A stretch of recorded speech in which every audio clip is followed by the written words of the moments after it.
untuk cari duit tambahannya, istilahnya uang jajannya, itu tadi uang sekolah yang dibawa dari Jakarta. Untuk uang jajannya, ya saya sempat ngecat rumah, jadi potong rumput. Malah waktu lagi ngecat rumah orang kaya, nggak taunya orang kayanya pengusaha minyak wangi. Dia mau keluarin minyak wanginya di Asia. Saya diajak buat jadi model. Dia kata.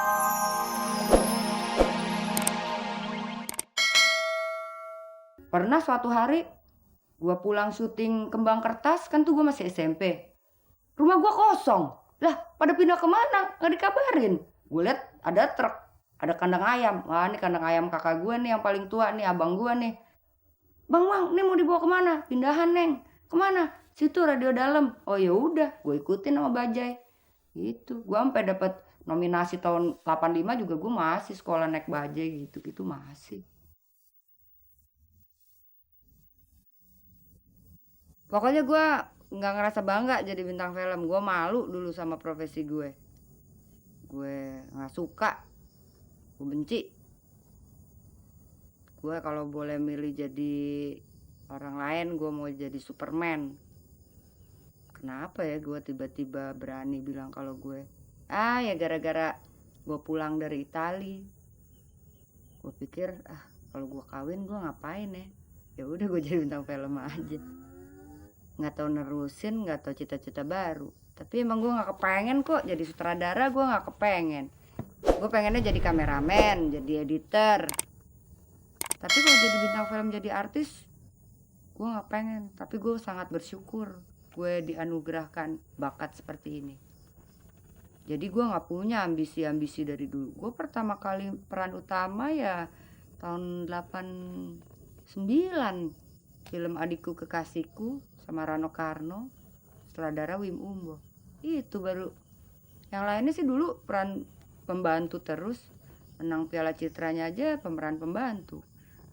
Soalnya juga ada sih nasehatnya nyokap gue, nggak perlu peran utama kalau mainnya nggak bagus, peran pembantu aja, asal bisa bikin sebuah film itu menjadi kesatuan dan mungkin aktingnya kalau bisa lebih bagus dari peran utamanya.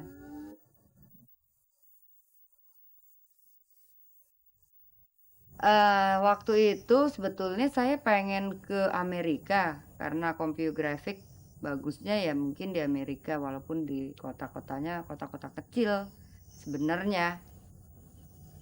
Kalau di kota besar itu udah industri, untuk belajarnya susah kalau di kota besar. Tapi waktu saya memilih Amerika, saya selesai kasus, ada kasusnya si Oki. Jadi ada ketakutan kalau saya ke Amerika ntar takut disangkut pautin. Akhirnya biar gimana kan kita berlindung paling tepat sama yang sedarah, saudara sendiri. Ya akhirnya saya pilih Itali. Saya sekolah di Instituto Europeo di Desain. Saya ambil compugraphic karena cita-cita saya tuh pengen bikin film kartun. Pokoknya saya pengen bikin film kartun deh.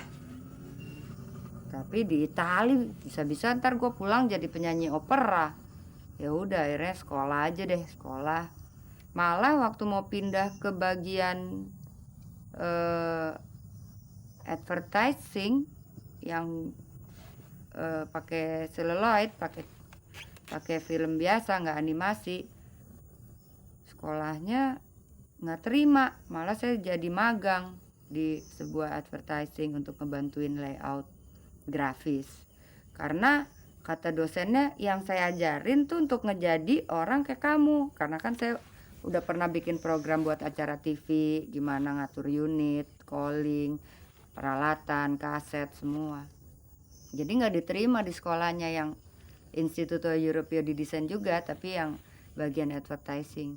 Akhirnya sambil magang biar cepat lulus, karena emang itu duit sendiri yang istilahnya cuci gudang deh pada saat-saat tahun 2 tahun kemarin tuh di Itali. Dan untuk cari duit tambahannya, istilahnya uang jajannya, itu tadi uang sekolah yang dibawa dari Jakarta. Untuk uang jajannya ya saya sempat ngecat rumah, jadi potong rumput. Malah waktu lagi ngecat rumah orang kaya, nggak taunya orang kayanya pengusaha minyak wangi. Dia mau keluarin minyak wanginya di Asia. Saya diajak buat jadi model. Dia nggak tahu gue. Padahal kita lagi ngecat itu belepotan. Sejamnya sih lumayan bisa 25.000 lira, sekitar 30.000 untuk ngecat. Dan pekerjaan lainnya ya nyuci piring. Lumayan juga kalau nyuci piring. Sehari saya bisa dapat 50.000. Setengah hari, pulang sekolahnya tuh jam 4. Saya baru masuk kerja jam 6, tapi tamunya, karena saya kerja di restoran Jepang yang termahal di Italia, di sebelah gedung Scala, tempat opera. Jadi tamu-tamunya Versace ini saya lihat semua. Sehari ya bisa ngumpulin duit 50.000 lira. Paling 50.000 lira sih nggak ada apa-apanya. Taksi dari restoran pulang ke rumahnya Dewi aja udah habis 30. Tapi enak juga. Buat saya mah biasa ngerjain kayak gituan.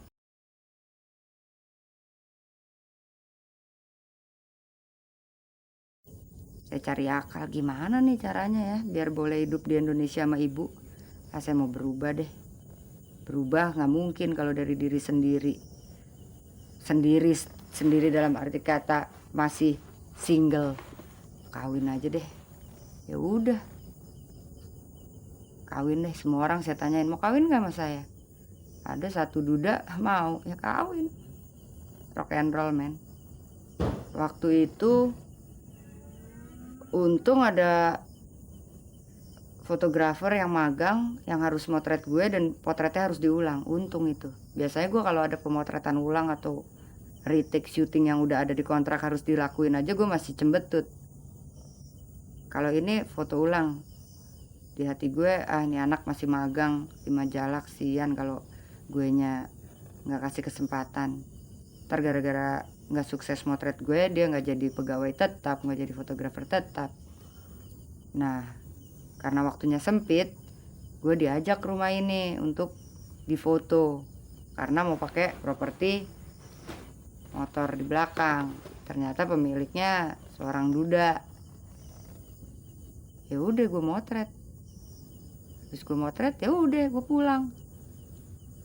Gue minta nomor teleponnya. Ya deh, ntar kalau gue selesai dari Singapura habis syuting video klip, lo gue telepon ya, temenin gue di Jakarta. Tapi ya pulang dari Singapura gue ngedit video klip. Habis itu gue telepon udah selesai kerjaan gue. Gue mau balik ke Italia, jalan dulu dong. Sebelum itu gue kan belum pernah ke kafe-kafe yang baru-baru di Jakarta. Udah gitu pergi sama keluarganya, mama bapaknya. Habis itu gue lagi pengen kawin. Gue tanya, lu mau gak kawin? Aku mau kawin gitu. Kagak ada romantisnya emang cerita gue.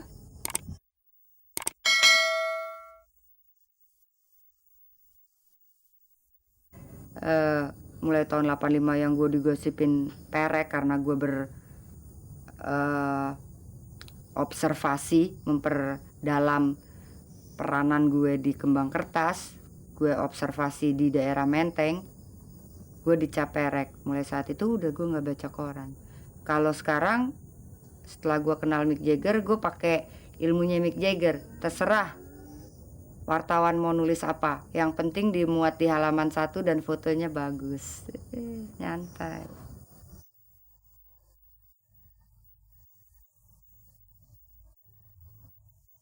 Rencana masa depan ya hamil, ingin segera punya anak, bolehlah dibilang begitu. Tapi lihat realita aja, orang lagi sibuk gini mana jadi-jadi.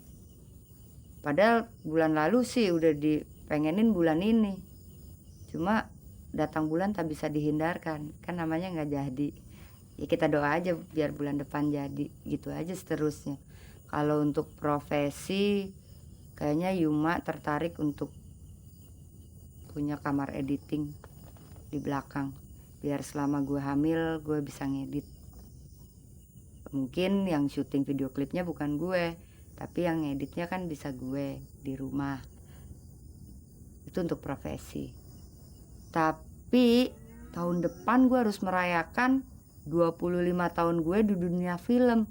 Sementara gue gak pernah ngerasa gue menghasilkan apa-apa untuk dunia ini. Gue harus bikin apa tahun depan ya? Ucapan terima kasih berbentuk apa gitu untuk dunia film. Gue harus nyutradarain. Gue gak pengen jadi sutradara. Gue mau bikin buku. Ya, apa ya? Cariin dong ide.